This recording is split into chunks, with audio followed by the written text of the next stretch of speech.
News from the table in the rolling waves. Dice in our hand, we're the dungeon's brave.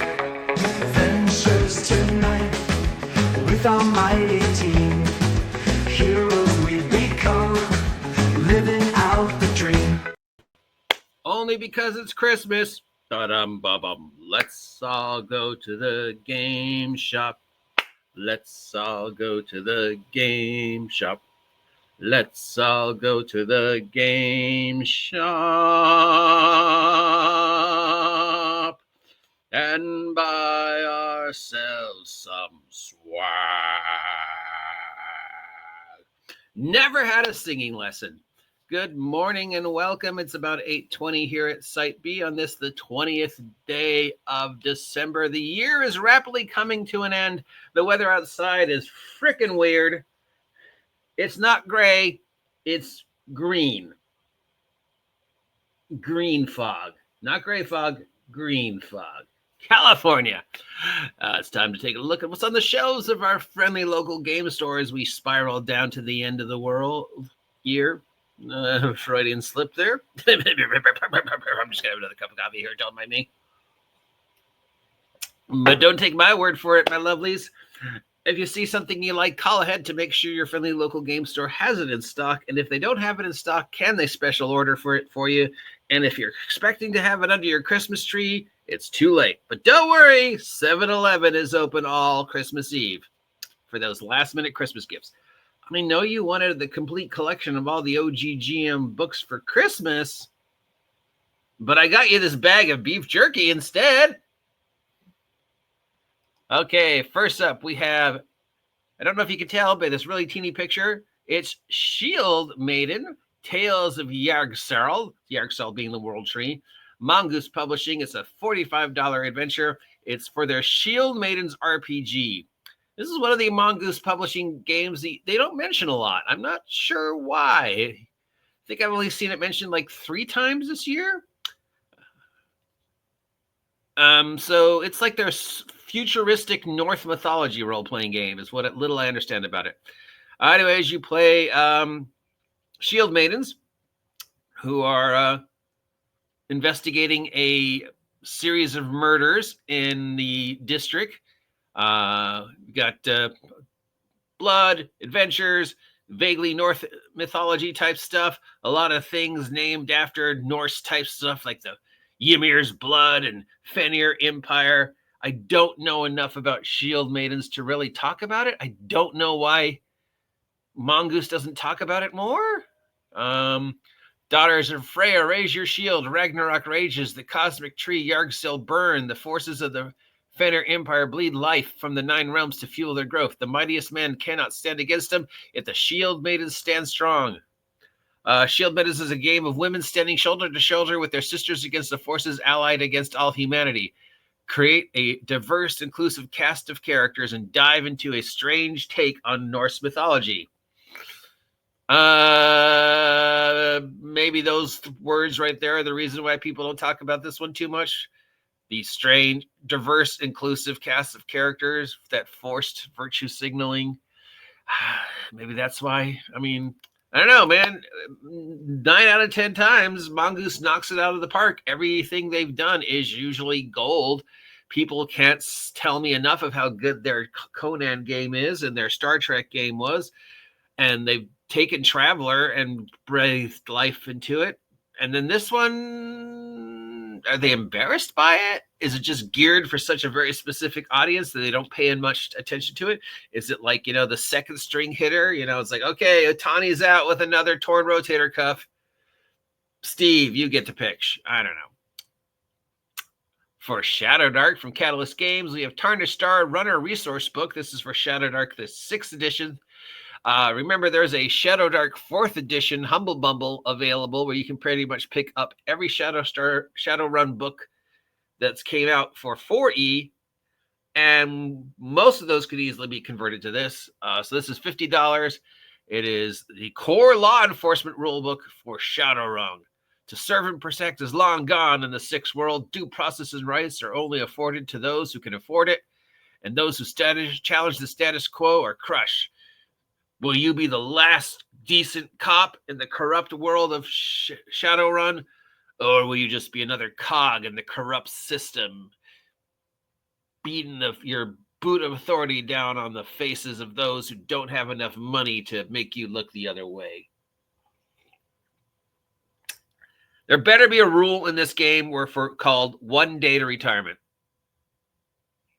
1 day to retirement, right? That's got to be in there. 1 day, you got to have the old Shadowrun cop. He's got the mustache, he's got the sunglasses. He's got the cup of coffee like I do. And he's like, I had 1 day.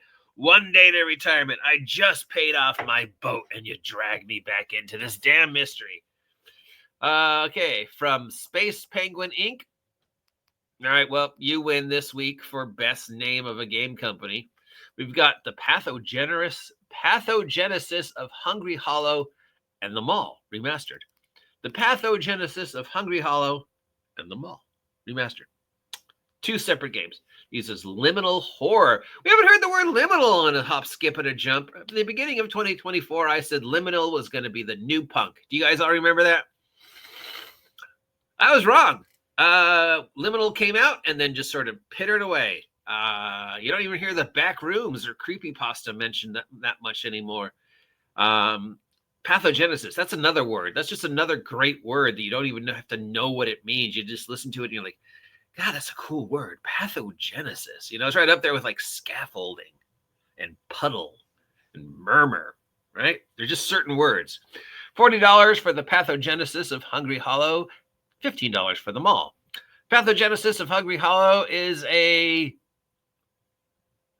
mystery centered around the upcoming birth of its newest resident. The PCs dive into a town, make acquaintances with the inhabitants, and unravel the horrid truth that lies buzzing just beneath the surface.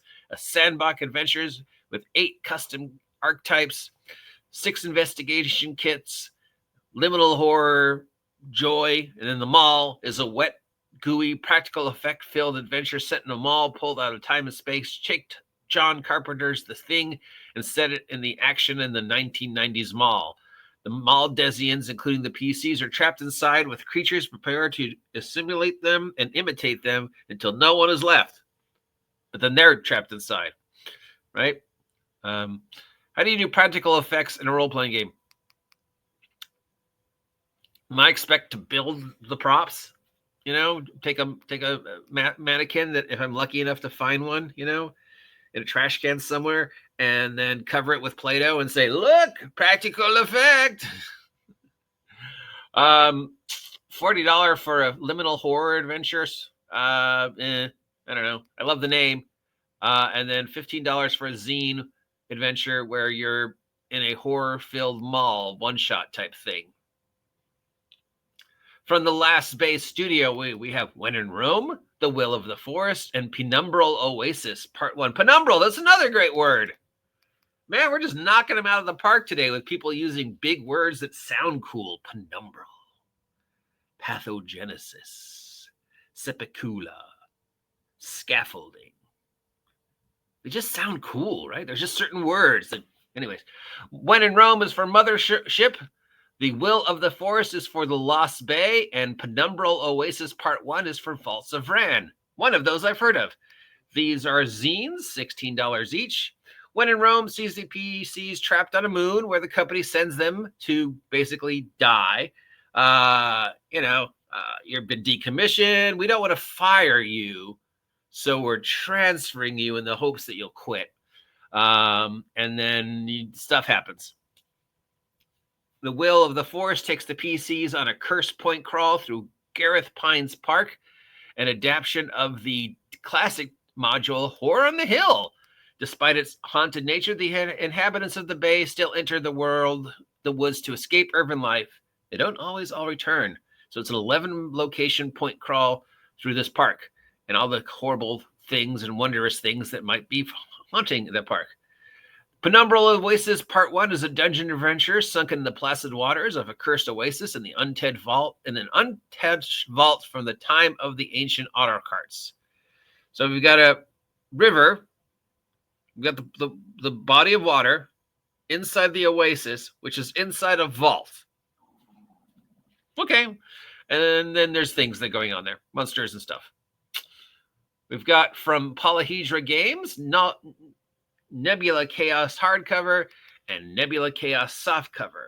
The hardcover is $40. The softcover is $30.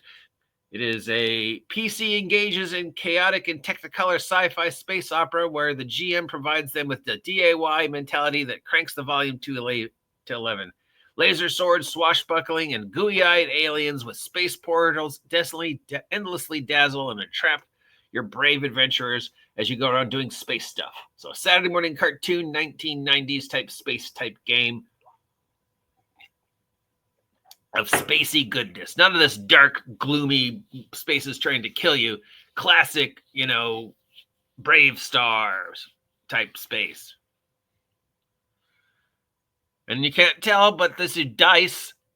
This is from Renegade Studios, and it's dice and dice trays for different factions in Vampire. For $30 each, you could get the vampire themed dice of your faction of choice and a teeny little dice tray with has some artwork of your faction of choice. So right here we see the a werewolf one and a vampire one. Specifically, the werewolf one is for the acquired taste. I guess that's an adventure. And the vampire one's for acquired taste, and the werewolf one is for Luna's Fury, which is also an adventure. I don't know. But anyways, they're $30 for dice that are specifically themed around something. So you get one, it looks like 1, 2, 3, 4, 5, 6, 7, 8, 9, 10, 11, 12, 13, 14, 15, 16, 17, 18, 19, 20 10-sided dice for $30. So that's what? $1.50 each? $2.50 each? I don't know. I mean, do you really, would it be more or less to just buy each D10 individually, assuming you can find a store that just has individual loose dice? The only advantage is they're all the same color, or they're all themed around the same color. Other than that, that's a lot of money for dice, but it is a whole bunch of dice. And a little free little thingy. That makes figures around that one. Saturday morning cartoon space? Sure, why not? These all sound weird, and I love the word penumbra. These all sound weird, and I love the word pathogenesis. Shadowrun, Shadowrun cops. 1 day to retirement. $50 seems a little pricey, but it's Shadowrun. And then this thing.